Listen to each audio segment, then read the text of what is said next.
সোহবতে সালে তোরা সালে কুনাত, সোহবতে তালে তোরা তালে কুনাত জমানা, সোহবতে বা আউলিয়া বেহতার আজ সদ সালে তাআত বেরিয়া। সোহবত, সাতজন আল্লাহর বান্দা বুজুর্গ সূরা কাহফের মধ্যে ঘটনা আছে, এদের সাথে সোহবত যখন লাগায় দিল একটা কুত্তা, আল্লাহর কাছে কুকুরের দাম বেড়ে গেল, এই কুকুর আল্লাহর জান্নাতে যাবে। সোহবত, সৎসঙ্গ, সংস্রব। সালেহ আলাইহিস সালামের উটনি জান্নাতে যাবে, পয়গম্বর সুলাইমান গোটা দুনিয়ার শাসক, জমিন থেকে 9 মাইল উপর দিয়া তার সিংহাসন চলে। হঠাৎ করে গর্তের পিপিলিকা বয়ান করে 9 মাইল উপর থেকে সুলাইমান নবী শুনলেন, আর ফাতা বাসামা মুস্কি দিয়া হাসলেন, আর সুবহানাল্লাহ বললেন, আর বললেন এই সিংহাসন জমিনের মধ্যে ল্যান্ড করো। জমিনের মধ্যে ল্যান্ড করলো, সুলাইমান নবী বসলেন, আর পিপিলিকার ঘটনাগুলো তার সভা পরিষদের যারা তাদের শুনাইলেন। পিপিলিকার বয়ান শুনে সুলাইমান নবী আশ্চর্য হয়ে গেলেন, একটা জাতি প্রতি জাতি ভাইয়ের এত টান, এরে নবীর উম্মতের দল পিপিলিকায় কি বয়ান করতেছিল, আল্লাহর কাছেও বয়ানটা এত মজা লাগছে। আল্লাহ পাক খুশি হইয়া পিপিলিকারে খুশি করার জন্য তার নামে কোরআনে সূরা নাজিল করেছে। পিপিলিকার নামে সূরা দিয়া দিলেন, যা তোরে পুরস্কার দিয়া দিলাম। পিপিলিকায় তার জাতিভাইদের কয়, গর্তের ভেতরে ঢুকে যা। এই পিপিলিকা, সুলাইমান নবী আসতেছে, তার সেনা সৈন্য যারা আছে তাদের যেই একটা চলার একটা আওয়াজ, মনে হয় যেন তার পৃষ্ঠে পড়ে তোমরা সব মরে যাবে, আগেই আশ্রয় গ্রহণ করো। আমি এজন্য মাঝে মাঝে বলি, কেউ রাগ করবেন না, বুঝানোর জন্য বলি। যারা আপনারা বলেন ইসলামে রাজনীতি নাই, কোরআনে রাজনীতি নাই, আপনারা কি বুঝাইতে চান? ইসলাম সব দিক থেকে কমপ্লিট, একদিক থেকে দুর্বল। কোরআনটা সব দিক থেকে কমপ্লিট, পূর্ণাঙ্গ, একদিক থেকে কোরআন দুর্বল। মানুষের জীবনের সব সমস্যার সমাধান কোরআন আর ইসলাম দিতে পারে, শুধু একদিক দিয়ে কোরআনটা দুর্বল। রাষ্ট্রের ব্যাপারে কোরআন কিছু জানে না, রাষ্ট্রের ব্যাপারে ইসলাম কিছু বলতে পারে না। যারা বলেন রাষ্ট্রীয় ব্যাপারে রাজনীতির কথা ইসলাম আর কোরআনে নাই, আপনি প্রমাণ করলেন ইসলাম দুর্বল, কোরআনটা দুর্বল। আমরা বলি না না, কোরআন শরীফ হলো এমন এক কমপ্লিট কিতাব, ইসলাম এমন একটা কমপ্লিট ধর্ম, এখানে আপনার কোনো সংযোজন আর বিয়োজনের দরকার নাই। আপনি জিন্দেগিতে কিয়ামত পর্যন্ত যত সমস্যায় পড়বেন, সব সমাধান ডাইরেক্ট অথবা ইনডাইরেক্ট কোরআনে দেওয়া আছে। কোরআনের ব্যাখ্যা হাদিসের মধ্যে দেওয়া আছে, ইসলামের বিধানের মধ্যে দেওয়া আছে। আপনি রাষ্ট্র পরিচালনার মধ্যে গিয়া যদি সমস্যায় পড়ে যান, এজন্য সমাধান আল্লাহর কোরআনে আছে। যেমন আমার পয়গম্বর রাষ্ট্র পরিচালনা করে সমাধান শিখায় গেলেন। রাজনীতির বয়ান যদি কেউ কোরআন খুঁজে বের করতে চান, সুলাইমান বিলকিসের ঘটনা পড়ে দেখেন রাজনীতি কি এবং কেন, কত প্রকার। সুলাইমান বিলকিসের ঘটনা হলো রাজনীতির রাজ সাক্ষী প্রমাণ। এবং ইউসুফ নবী আর জুলাইখার ঘটনা যদি পড়তে পারেন কোরআনের বাংলা তরজমা দিয়া, তখন টের পেয়ে যাবেন রাষ্ট্রনীতি আর রাজনীতি কাকে বলা হয়। হ্যাঁ, আপনি বললে একেবারে ক্লিয়ার করে বলেন যে ইসলামে যে রাজনীতি নাই, কোরআনে রাজনীতি নাই, তার ব্যাখ্যা হলো আমরা যে নাপাক লাইনে হাঁটি এই বিষয়ে নাই। এটা বললে বলতে পারেন, কিন্তু মুতলাকান এইভাবে বলবেন না। ভাইরা আমার, সুলাইমান নবীর ঘটনা কোরআনে আছে না নাই? আমি আয়াতের শব্দ শব্দ দিয়া বুঝায় দিব, দেখবেন রাষ্ট্রনীতি কি সুন্দর কথা। প্রত্যেকটা পয়েন্টে পয়েন্টে উম্মতের জন্য উপদেশ। যেমন পিপিলিকার ঘটনার থেকে আমরা কি শিখতে পারলাম? একটা জমিনের মধ্যে আল্লাহর মাখলুকতের মধ্যে ক্ষুদ্রতম একটা আকারের পিপিলিকা মাখলুক, এই মাখলুকের মধ্যে দেখেন ভ্রাতৃত্ব বন্ধনটা কত মজবুত, জাতিবাইদের প্রতি কি পরিমাণ টান। এরে নবীর উম্মতের দল সুলাইমান নবী 9 মাইল উপর দিয়া যাচ্ছে, আর পিপিলিকা তার জাতিদের সতর্ক করে, খবরদার বিপদ আসবে, তাড়াতাড়ি গর্তের মধ্যে ঢুকিয়া যা। এখান থেকে মুসলমানের শিক্ষা নেওয়া দরকার ছিল। আজকে সব বেঈমান এক হয়ে গেছে, মনে মনে জিব্বায় বাড়ি দাও, হাতে তালি দাও যে, আর ইন্ডিয়ার উপরে হামলা চলে, আর ওই কি বলে বার্মার উপরে হামলা চলে, আসামের মধ্যে হামলা চলে। আমগো বাংলাদেশে তো কোনো ঝামেলা নাই, আমরা খাই আর ঘুমাই। ওরে বাবা, বেঈমানরা বাংলাদেশ বলে টার্গেট করে না, ইন্ডিয়া বলে টার্গেট করে না, সব বেঈমান আজকে এক হয়ে গেল। টার্গেট ওর ইন্ডিয়া না, বার্মা না, ওদের টার্গেট হলো শুধু মুসলমান।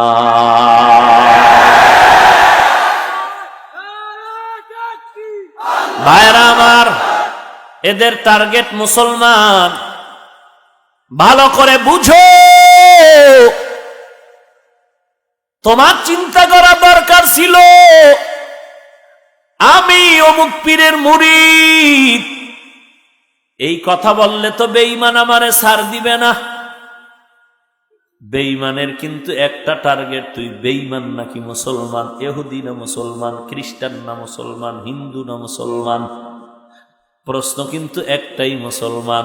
অতএব কানে ধরে তওবা করা দরকার ছিল যে আমরা যে যেই লাইনে থাকি না কেন, কি তাবলিগকে আলিয়ায় পড়ে, কে কওমিতে পড়ে, কে স্কুলে পড়ে, কে কলেজে পড়ে, কে ভার্সিটিতে পড়ে, কে আওয়ামী লীগ করে, কে বিএমপি করে, কে কোন দল করে, কে হাটহাজারীর লাইনের, দেওবন্দি লাইনের কোনো দরকার নাই।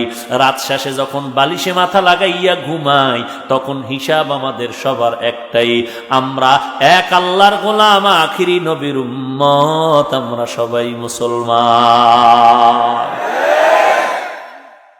তুমি কাকে গালি দাও? ও বদনসিব, ও আহমক, তুমি কাকে গালি দাও? তাবলিগওয়ালারে? ধিক্কার তোমার কপালের মধ্যখানে। কি অপরাধ পেয়েছ তাবলিগওয়ালা? কি অপরাধ পেয়েছো তুমি আহলে হক পীর মাশায়েখ চরমনাই উজানির? কি ভুল পেয়েছো কওমি মাদ্রাসার? এত আক্রমণ কেন? দিলটাকে বড় করা যায় না? লাথি মারার গুণটাই অর্জন করতে পেরেছেন, বুকে টানার গুণটা কোন দিন অর্জন করবেন? গালাগালি করার গুণটা অর্জন করেছেন, ধন্যবাদ। কি গালি দেওয়া ধন্যবাদ না? এটা কেমন ধন্যবাদ? এটা দিলের অবস্থা ভিতরে আছে। কিন্তু ভালো ব্যবহারের গুণটা কোন দিন অর্জন করবেন? মানুষের ক্ষতি করার গুণটা অর্জন করেছেন, উপকার করার গুণটা কোন দিন অর্জন হবে আপনার? আপনি তো মুসলমান। একটা বেঈমানে যা পারবে আপনি তো পারবেন না, কারণ ওদের ধর্ম নাই, ওদের কর্ম নাই, ওদের আদর্শ নাই। আমরা মুসলমান, আমাদের তো আদর্শ আছে, আমাদের ধর্ম আছে, আমাদের কিতাব আছে, আমাদের গন্তব্য আছে, আমাদের চলাফেরার চিন্তা আছে, উদ্দেশ্য আছে। আমার আদর্শ মদিনার আদর্শ, আমি একজন মুসলমান, আমার ধর্ম ইসলাম। ওদের কোনো জবাবদেহিতা নাই, আর আমরা মুসলমান হিসাবে আমাদের জবাবদেহিতা আছে।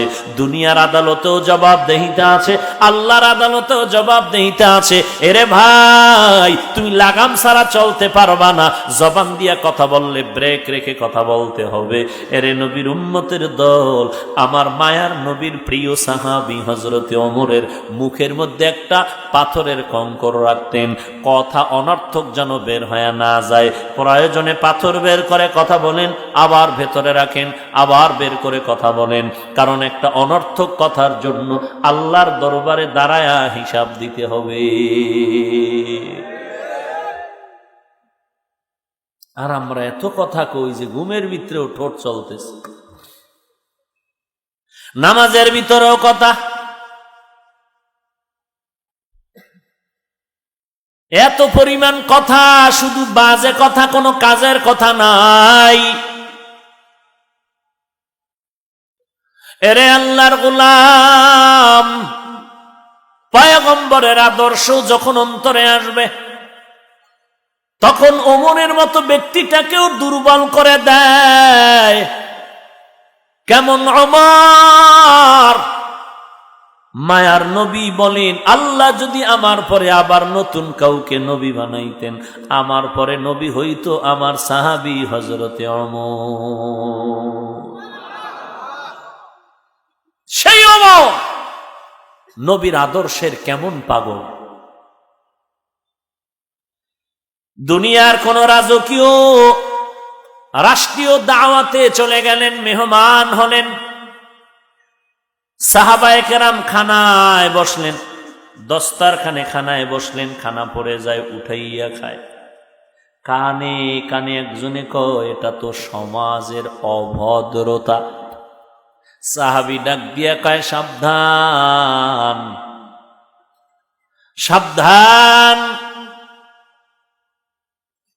আতরুকু সুন্নাতা হাবিবি লিহাউলাইল হুমাকা। কি হয়েছে আমার? আমি এই আহমক মূর্খদের কারণে আমার হাবিব মায়ার নবীর সুন্নত কি ছেড়ে দিব? মূর্খদের কারণে তো সুন্নাত ছাড়তে পারি না। দস্তারখান থেকে খানা উঠাইয়া খাওয়া নবীর সুন্নাত। সাহাবীর কানে কানে বললেন, এটা অভদ্রতা। সাহাবী বললেন, মূর্খদের কারণে সুন্নতের আমল ছেড়ে দিতে পারি না। আজকে ও ভাইজানেরা, সুন্নতের আমলের খবর নাই। আবার যদি কেউ কয় সুন্নত লাগবে না, আমরা তার কথা মনে প্রাণে মেনে নিতে পারি না। পারি? নবীর সুন্নাত মানবো নাকি তোমার আব্বাজানেরটা মানবো? এরে নবীর আশিক উম্মতের দল, খলিফাতুল মুসলিমিন হযরত ওমর নবীজির এত বড় আশিক, জীবদ্দশায় নবীর পাশে পাশে থাকেন, দূরে যায় না। আল্লাহ তাকে এমন ভাবে কবুল করেছেন, দুনিয়ার অর্ধজাহানের খলিফা ওমর তাকে মারার জন্য কত ফন্দি, কত অপকৌশল আটলো, কত বেদিন বেঈমানেরা লোক পাঠাইলো, তরবারি নিয়ে যা, ওমরের পাইলে জাগায় শেষ করে দিবি। রাখে আল্লাহ, মারে কে? মারে আল্লাহ।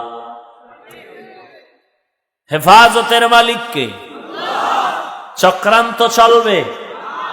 হ্যাঁ, আমরা এখন এই দুনিয়াতে এখনো মুসলমানের সংখ্যা অনেক বেশি, কিন্তু এরপরও কেন বেঈমানের হাতে লাঞ্ছিত, অপমানিত, পদোদ্ধলিত রে ভাই?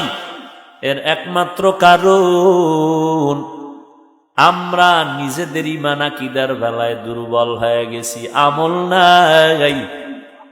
না হয় ওই ইতিহাস সিলেটের মানুষ কেন ভুলে যাবে যে শাহজালাল রহমাতুল্লাহ আলাইহি বিজয়ের মালা পরেছেন, তাহাজ্জুদের কান্নার আওয়াজ। অতি গভীর হয় রজনী যখন, নীরবে প্রভুর নাম জপিও তখন। প্রভুর করুণা যদি পাইবারে চাও, প্রভুর করুণা যদি পাইবারে চাও, গভীর রাতে উঠে প্রভুর গুণগান গাও, গভীর রাতে উঠে প্রভুর গুণগান গাও। এরে আল্লাহর বান্দা, গভীর রাতের কান্না আল্লাহ পাক শোনার জন্য প্রথম আসমানে এসে পড়েন। বান্দা কি চাওয়ার আছে চাও, চাইতে দেরি পাইতে দেরি হবে না। ওই ওমরে ফারুকের মারার জন্য তরবারি নিয়ে রেডি হয়ে গেল, সময় পায় না, সুযোগ পায় না। হঠাৎ করে কানে আওয়াজ, একটা খালি ময়দানে হযরত ওমর একা একা ঘুমাইয়াছে হাতের বালিশ বানাইয়া। তরবারিওয়ালায় রেডি হয়ে গেল, এই সুযোগ আর হাতছাড়া করা যায় না। যখন আগায় ময়দানে ঢুকতেছে, ওমর শুয়ে আছে, এক কদম দেয়, পেছনে যায়, ভয় ভয় ভয়। ওরে ভাই, আমার লাঠি লাগবে কেন? আমার আমল আর ঈমান আর শক্তি আর তাকওয়ার কারণে তো বেঈমান আমাকে দেখলেই ভয় পাবে।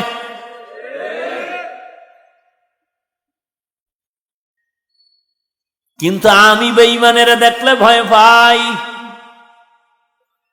আল্লাহওয়ালাদের ইতিহাস তো এমন যে বন্দুক নিয়ে আসছে গুলি করার জন্য, আল্লাহর ওলির সামনে যখন দাঁড়াইল, দুশ্মনের নজরটা নিচু হয়ে গেল, মাপ চাইয়া চলে গেল। হুজুর বেয়াদবি মাপ করবেন, আমি বুঝতে পারি নাই। ওমরের দিকে আগায়, পেছনে যায়, ভাই যেতে যেতে যেতে যেতে কিনারায়। এমন সময় হযরত ওমর তন্দ্রাচ্ছন্ন, তরবারিটা বের করবেন, রেডি হয়ে গেল তরবারি নিয়ে।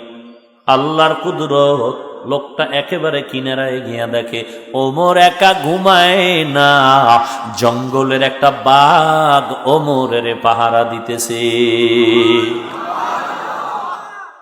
এ কুদরত কার? বিশ্বাস করেন না? করেন না? করলে ইমানদার, অবিশ্বাস করলে বেঈমান। এরে নবীর উম্মতের দল, এটা কেমনে হয়? আমার আল্লাহর কুদরতে এমনেই হয়। এরে নবীর আশিক, বাঘ দেখা দুশ্মনের তরবারি পড়ে গেল, ওমর তাকাইয়া দেখে আছে না মানুষ দাঁড়িয়ে আছে। ওমরে ফারুক বললেন, ভাই কোনো ভয় নাই, দাঁড়ান, আপনার পরিচয় কি? পরিচয় দিল, কেন আসছেন এই হালাত। সব শুনানির পরে হযরত ওমর একটু বয়ান দিলেন, জাগায় তওবা করে কালেমা পড়ল। এই সেই ওমর যিনি তরবারি নিয়া আমার নবীর গর্দান কাটতে দৌড়াচ্ছিল। 100 লালু পুরস্কার পাওয়ার লোভ ভেতরে আছে।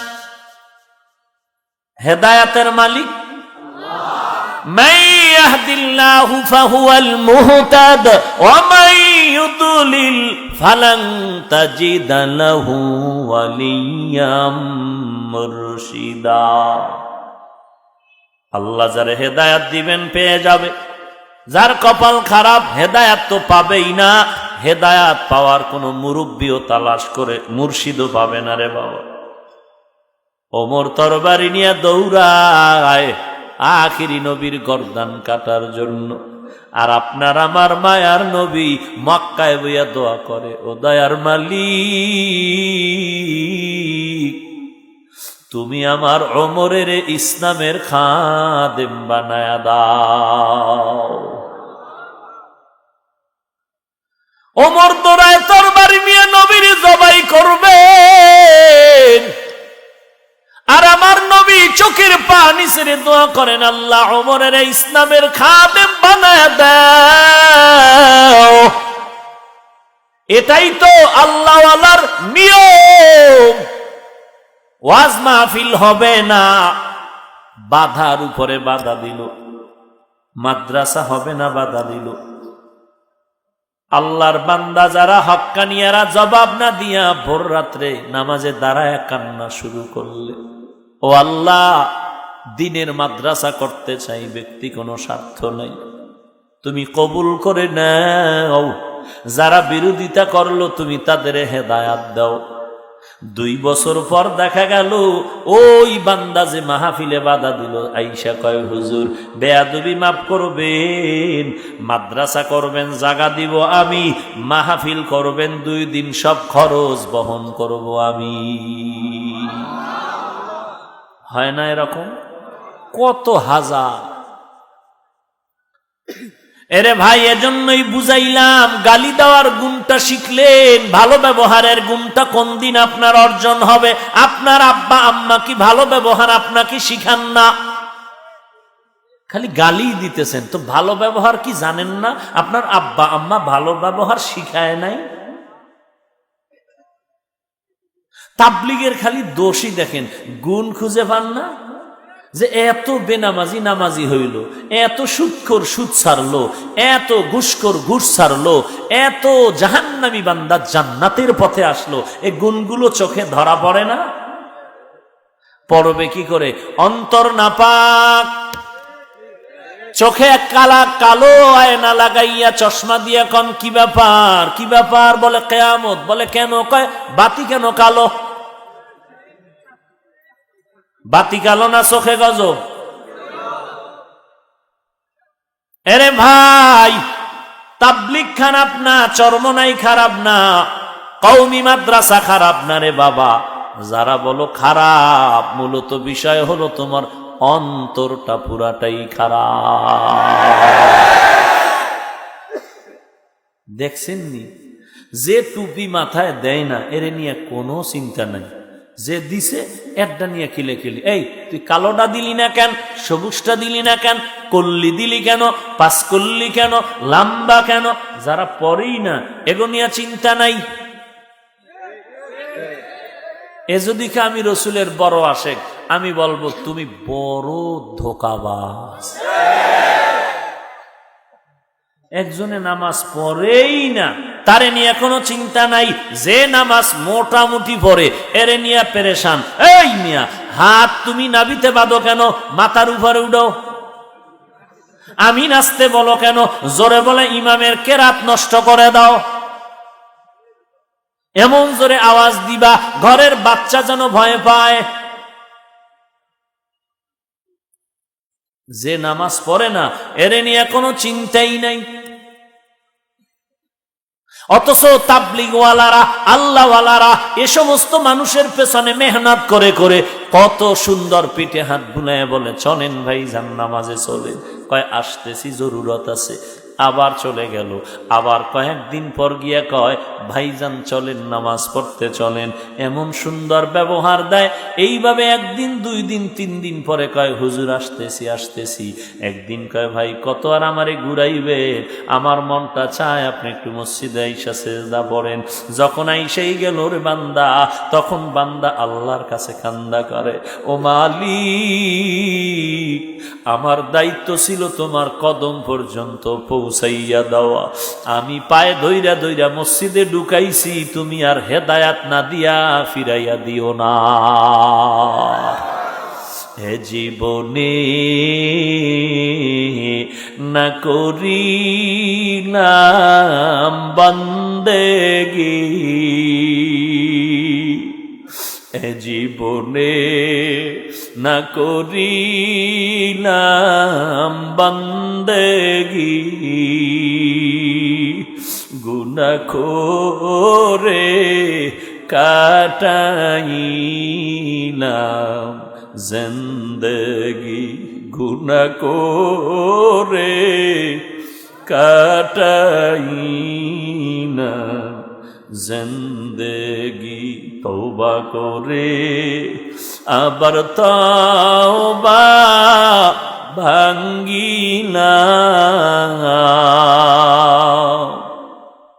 তওবা করে আবার তওবা ভাঙ্গিলাম,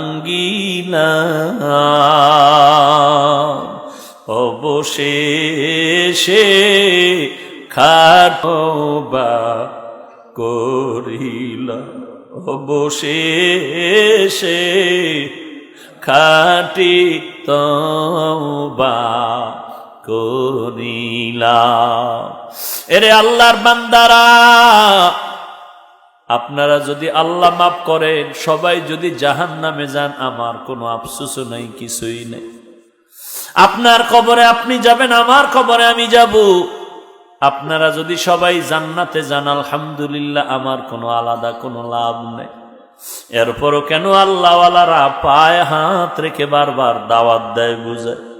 একটাই মাত্র কারণ, নিজের ছেলে যদি পানিতে পড়িয়া যায় মা বাবায় সহ্য করতে পারে না।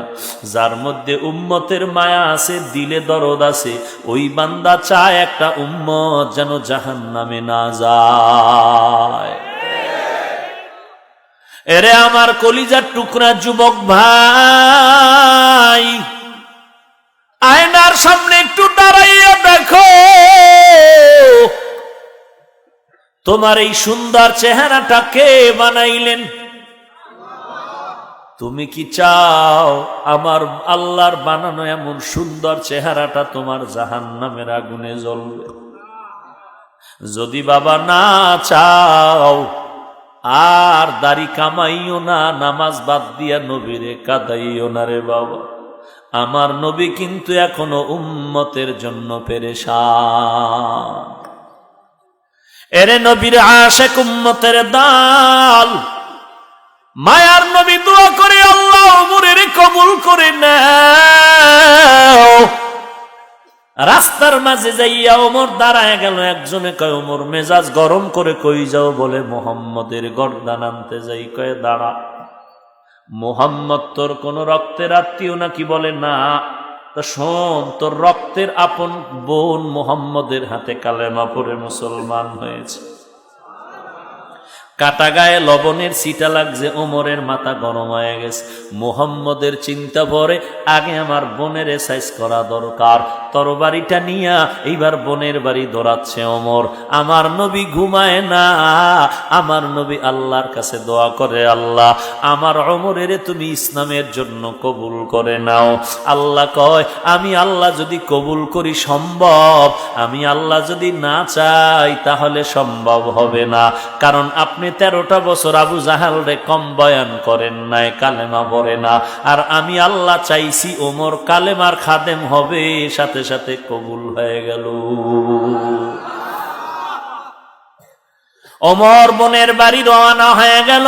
এমন একটা সময় বোন আর ভগ্নিপতি ঘরের মধ্যে বসে কোরআন তেলাওয়াত করে। ওমর ঘরের কিনারায় দাঁড়াইয়া আওয়াজ পাইয়া দরজা নক করলেন। ওমরের কণ্ঠ পাইয়া ভগ্নিপতি আত্মগোপনে চলে গেলেন। কোরআন বন্ধ করে বোন দরজা খুলে দিলেন। ওমর তরবারি নিয়ে ঢুইকেই কয়, এই বোন, তুই নাকি মুহাম্মদের হাতে কালেমা পড়েছ? এরে পর্দার আড়ালের মা আসেনি? মা আছে? সিলেটের মা বোনরা অশুনেনি?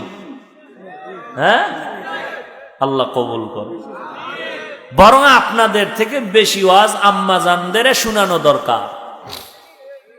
কারণ ঘরের একটা মা যদি ভালো হয়ে যায়, ওই ঘর বেহেশতের বাগান হয়ে যায়। কারণ একটা মায়ের চরিত্র আর আদর্শের উপরে নির্ভর করে তার পুরা জিন্দেগি, তার স্বামীর জিন্দেগি, তার সন্তানের জিন্দেগি, তার পুরা ঘর, আর ওই ঘরের থেকে যা বের হবে সব। একটা মা যদি আদর্শের মা হয়, তাহলে ওই ঘরের স্বামী বেনামাজি থাকলেও একদিন নামাজি হয়ে যায়। ওই মা যদি আদর্শওয়ালা হয়, তার কারণে একদিন দেখা যায় স্বামী রোজা রাখে না, এক পর্যায়ে রোজাদার হয়ে যায়। কোরআন পড়তে জানে না, কোরআনওয়ালা হয়ে যায়। সন্তানগুলো আদর্শের সন্তান হয়ে যায়। এজন্য একটা মা ঘরের মধ্যে বড় আদর্শওয়ালা হওয়া দরকার। এই জন্য আল্লাহর নবী বলেন, উম্মতেরা নিজে যদি ভালো ফল খাইতে চাও, গাছটা ভালো লাগাও। যদি ভালো সন্তানের বাবা মা হতে চাও, ভালো স্ত্রী ঘরের মধ্যে নাও। নিয়তি কইরা রাখছেন, এমন একটা স্ত্রী খোদা মিলাইও, বউ পাই আর না পাই বিদেশের ভিসা যেন পেয়ে যায়।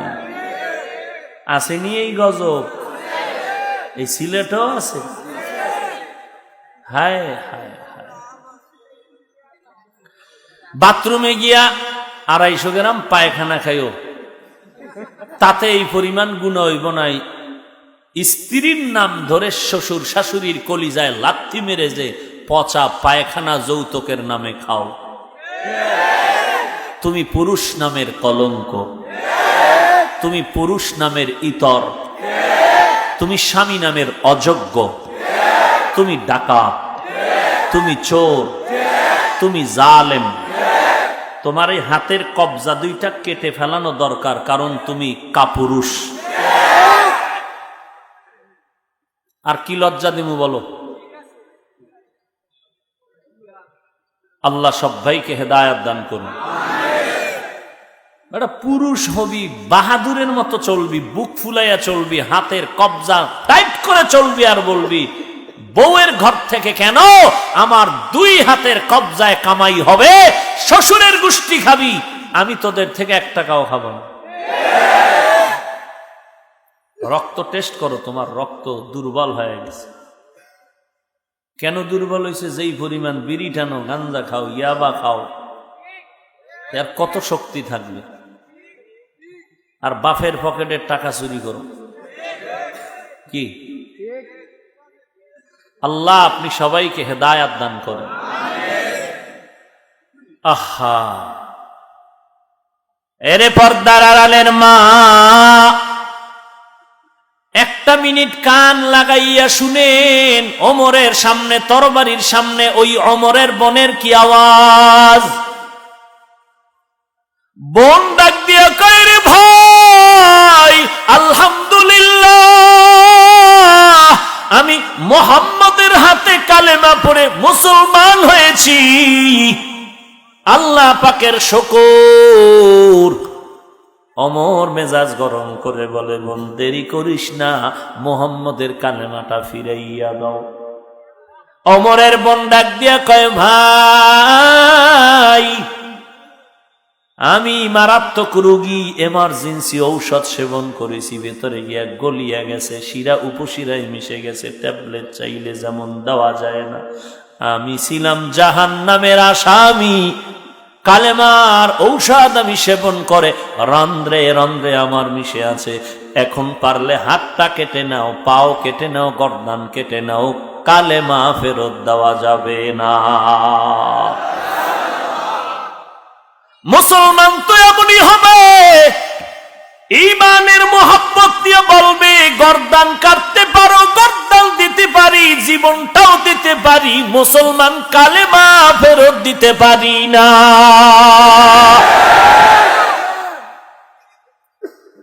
ওমরের মাথা আরো গরম, নবীর কান্না বন্ধ নাই, তবে দোয়া কবুল হবে, ইসলামের বিজয়ের পতাকা উঠবে। একটু সূর্যের লাল অংশটা দেখাইয়া জমিনের মধ্যে কিছু রক্ত ঝরাতে হবে। মনে করছে বেঈমানের দল, একটা মাদ্রাসায় তালা লাগলে সব বন্ধ হয়ে যাবে। না না, খোদার বাতি জ্বালানোর সিস্টেম অন্যরকম। তুমি বাধা দিবা একটা, বেড়ে যাবে 10টা। দেখেন যত বাধা দিছে কমতেছে না বাড়তেছে? কওমি মাদ্রাসারে কম গালি দিলেন না আমার আশেক ভাইয়েরা, কওমি মাদ্রাসার উপরে আর আক্রমণ তো কম করলেন না, আলেম ওলামাদের কম গালাগালি করলেন না, কম কাদান নাই। আজকে সেই কান্নার ফল, ঘরে ঘরে কওমি মাদ্রাসা। এমন একটা বাচ্চা নাই যে কওমি মাদ্রাসা চিনে না। আমার তো মন বলে বাংলাদেশের প্রত্যেকটা অলিগলিতে দেখা যাবে এক সময় কওমির নিশানা উঠতেছে।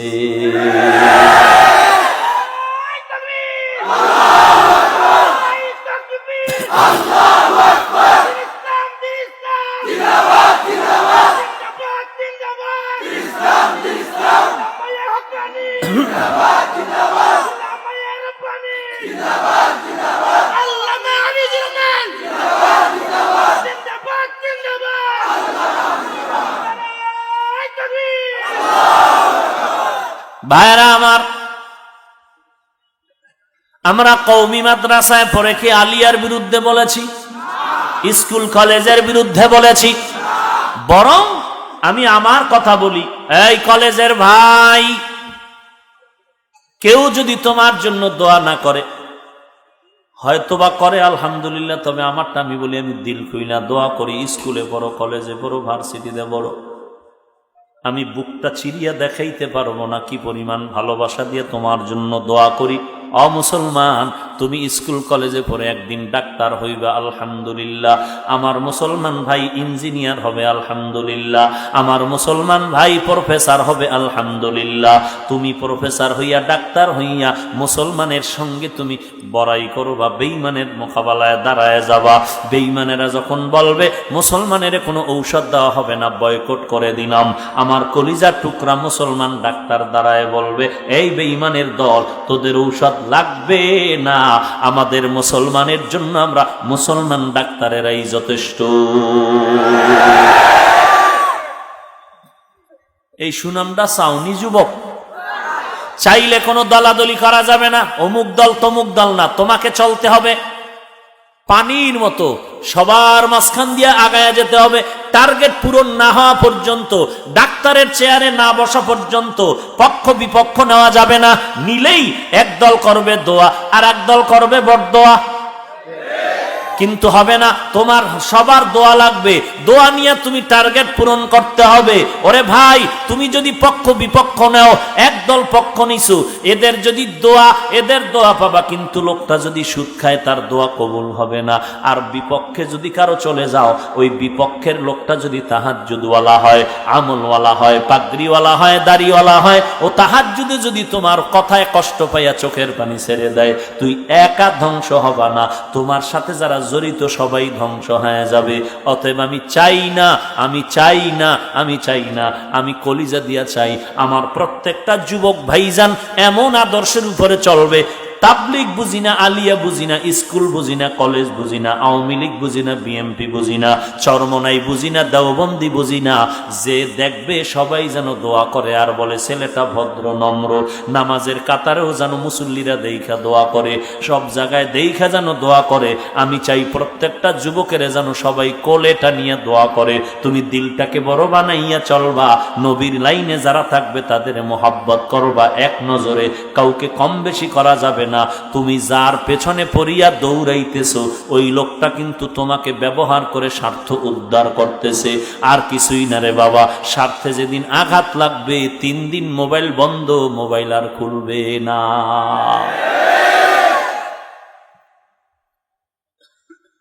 তোমার বাবার টাকা পয়সা দিয়ে কষ্ট করে পড়ো, তোমার মায়ের ঘুম নাই, কান্না করে দোয়া করে, অথচ তুমি তোমার আদর্শ থেকে লাঞ্ছিত হয়ে ভিন্ন দিকে দৌড়াও, মানুষের সাথে তর্ক করো, গালাগালি করো, বরদোয়া নেও। ওমরের বোন বলে কালেমা ফেরত দেওয়া যাবে না। ওমর দেরি না করে তরবারিটা কোষ থেকে বের করে তরবারির উল্টা পিঠ দিয়া বোনের নরম শরীরের উপরে আঘাত।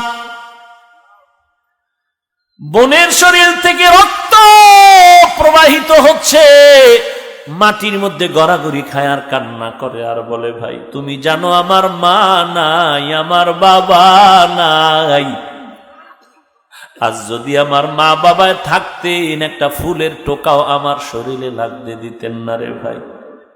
তবে তোমার মনের জাল মিটাইয়া পারো, তুমি আমাকে মারো, হাত কাটবা, পা কাটবা, তবে কালেমা যেই সিনায় ঢুকছে ওই জায়গায় তোমার তরবারি চলবে না রে ভাই। বনের মায়া কান্না দেইখা কেমন যেন ওমরের মন্তরে মায়া শুরু হয়ে গেল। আমার নবী তো ঘুমায় না, আমার নবী অন্তর ভরে দোয়া করে। মাঝে মাঝে দেখা যায় ওস্তাদরা ছাত্রকে শাসন করতে গিয়া বেত দিয়া মারে, মাঝে মাঝে একটু বেশি মাইর হইয়া যায়, তখন ছাত্রের মায়া কান্নায় ভালো ওস্তাদরা গোপনে তিনিও কান্না করে। মা বাবায় যখন সন্তানের শাসন করতে গিয়া মারে, অনেক সময় দেখা যায় সন্তানের কান্নায় পড়ে মা গোপনে গোপনে কান্না করে, বাবাও কান্না করে। ওই ওমর বোনের কান্না দেইখা নিজের দিলটা নরম হয়ে গেল। এবার বোনের রক্ত দেইখা চোখের পানি ছেড়ে বলে, বোন আর তোরে মারবো না, আর কাঁদিস না বোন, কাঁদবি না। বোনের হাত ধইরা উঠাইয়া বসায় আর বলে, বোন আমি ঘরে ঢুকতে একটা আওয়াজ পাইছিলাম, বল ওইটা কিসের আওয়াজ? বলে এটাই তো আমার পয়গম্বরের শিক্ষা দেওয়া কোরআনের আওয়াজ। এবার ওমর বলে আমার একটু পড়ায়া শোনা, বলে তুমি গোসল করে নাও। ওমর গোসল করার পরে নিজে কোরআন পড়লেন বা শুনলেন, তাহা মা আনজালনা আলাইকাল কুরআনা লিতাশকা। কেমন যেন চুম্বুকের মতো আকর্ষণ হয়ে গেল, আগুনের মতো কলবের মধ্যে জাল জ্বালা শুরু হয়ে গেছে। ওমরের দিলের মধ্যে চোট লেগে গেল। ওমর চোখের পানি ছেড়ে কয়, বোন, এই কথাগুলো এত সুন্দর, যে তোরে এই কোরআনের কথা শুনাইছে সেই লোকটা না জানি কত সুন্দর, আমাকে একটু দেখাবিনি? বলে চলো। ভগ্নিপতি নিয়ে রওয়ানা। রসুলের দরবারে পাহারাদার সাহাবায়ে কেরাম দেখেই দৌড়ায় গেলেন নবী। ইসলামের বড় দুশ্মন ওমর আসছে, অর্ডার করেন এখনই হত্যা করে ফেলবো। মায়ার নবী কয়, খবরদার, রাস্তা করে দেও। ওমর এখন আমাকে মারতে আসে নাই, নিজেই মরার জন্য আসছে। সেই ওমর নবীর সামনে তরবারি দিয়ে বলে, নবী আমি বেয়াদবি করেছি, মাফ করে দেন। তরবারি নেন, আমার গর্দান কাটেন, তবে আগে আমাকে জান্নাতি মেহমান বানায়া দেন। সেই ওমর নবীর হাতে কালেমা পড়ে 1 মিনিটের ব্যবধানে তরবারি নিয়ে বাইতুল্লাহর কিনারায় গিয়া বেঈমানের ডাকে, আয় আয়, এই বেঈমানেরা আয়, আর মুহাম্মদের লাগবে না, আমি ওমরের তরবারি যথেষ্ট বেঈমানের মোকাবেলার জন্য। এ হলো রসুলের আদর্শের ফলাফল। আজকে এই শীতের মধ্যে কাদা পানি, বৃষ্টির মধ্যে প্যান্ডেল ভেঙ্গে গেছে, এরপরও মানুষ টাকার লোভে, খানার লোভেও কেউ আসে না। একমাত্র কারণ রসুলের মোহাব্বত, রসুলের আদর্শ। ১৫০০ বছর পরে যদি নবীর আদর্শের এত আকর্ষণ হতে পারে, তাহলে আমার সেই রসুলের কত আকর্ষণ রে বাবা। পায়ে হাত রেখে বলছি, তওবা করে নাও। কোন দিন মরণ হবে জানা নাই, আল্লাহর কাছে তওবা করে নাও। কোন দিন জীবনটা চলে যাবে বলা যাবে না। জীবনে গুনাহ করিয়া কবরে যাইও না। আল্লাহর কোরআন মিথ্যা না, গুনাহগারের জন্য কবর হাসর হবে জাহান্নামের আযাব ভয়ঙ্কর। আল্লাহর কাছে তওবা করো আর মনটাকে বুঝাও, রে মন, আমার মতো তোমার মতো কত যুবক স্কুল কলেজে পড়ে, নামাজ বাদ দেয় না, আমি কেন পারবো না? আপনার আমার মতো যুবকরা এবার আমি পুলিশ বিডিআরের চাকরি করে, নামাজ বাদ দেয় না, আমি কেন পারবো না? আপনার আমার মতো যুবক কৃষি কাজ করে, চাকরি করে, ব্যবসা করে, হারাম খায় না, নামাজ ছাড়ে না, আমি কেন পারবো না? ও আল্লাহ, আপনি আমাকে মাফ করে দেন। এই ময়দান থেকে আর আমি গুনাহ নিয়ে বাড়িতে যেতে চাই না। আমি তওবা করতে চাই। আজকে থেকে নামাজ ছাড়বো না, বেপরদায় চলবো না, মা বাবার সাথে বেয়াদবি করবো না, ওলামায়ে কেরামের বিরোধিতা করে গুনাহগার হব না। কোরআন তেলাওয়াত সহিভাবে শিখবো, পড়বো, নবীর তরিকা মেনে চলবো, সুন্নতের বিরুদ্ধে চলবো না। তওবা করার জন্য যদি খাঁটি নিয়ত হয়, মুনাফিকি যদি না থাকে, খাঁটি তওবার নিয়তে দুটো হাত আমার আল্লাহকে দেখায় দেন। আয় আল্লাহ, সবার হাত আপনি কবুল করে নেন, তওবা কবুল করে নেন, তওবার উপরে মজবুত হয়ে চলার তৌফিক দান করেন। আমিন।